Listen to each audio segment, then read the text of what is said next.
पर्यटक होता है जो एक दिन एक बहुत ही प्राचीन और पिछड़े हुए गांव में कुछ दिन रहने जाता है। तभी जब वो रास्ते में एक हाथगाड़ी पर सवार होकर अपने मकान की ओर जा रहा होता है। अरे भाई साहब, नए लग रहे हो गांव में। हाँ काका, मैं एक पर्यटक हूँ और इस गांव में घूमने आया हूँ। काफी सुंदर गांव है ये, पहाड़ों और नदियों से घिरा हुआ।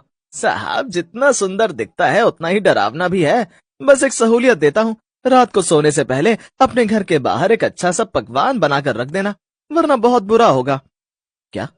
ये आप क्या कह रहे हैं काका? मैंने तो घूमते वक्त ही बाहर से खाना खा लिया था। फिर भी मैं जो कह रहा हूँ वो कीजिए, वरना आप बहुत बुरी तरह पछताएंगे। इस गांव में भूखी चुड़ैल का वास है। क्या कहा? भूखी चुड़ैल? नवीन उस हाथगाड़ी वाले की बातों पर विश्वास नहीं करता और बिना बाहर खाना रखे ही सो जाता है। जब वो अपने मकान के कमरे में सो रहा होता है, तभी अचानक से रात के 2 बजे दरवाजे पर खटखट होती है। नवीन खिड़की से झांक कर देखता है, तब दरवाजे के बाहर कोई भी नहीं होता। अजीब बात है, कोई भी नहीं है। फिर रात के 2 बजे कौन दरवाजा नॉक कर रहा होगा? खैर, शायद मेरे कान ही बज रहे होंगे। चलो सो जाता हूँ। नवीन सोने जा ही रहा होता है कि तभी फिर से उसका दरवाजा बजता है। खाना दे, जल्दी से मुझे खाना दे, मुझे भूख लगी है, खाना दे। ये क्या? ये तो एक चुड़ैल है। नहीं, हाथी गाड़ी वाले काका ने जो कहा था वो सच ही था। अब मैं क्या करूं?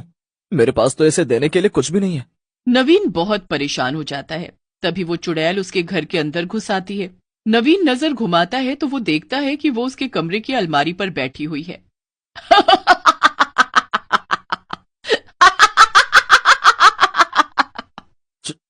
चुड़ैल, तुम अंदर कैसे आ गई? निकल जाओ यहाँ से।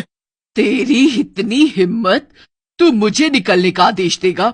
मैं एक सर्वशक्तिशाली चुड़ैल हूँ और आज तूने इस गांव का नियम तोड़ा है। नियम? कैसा नियम?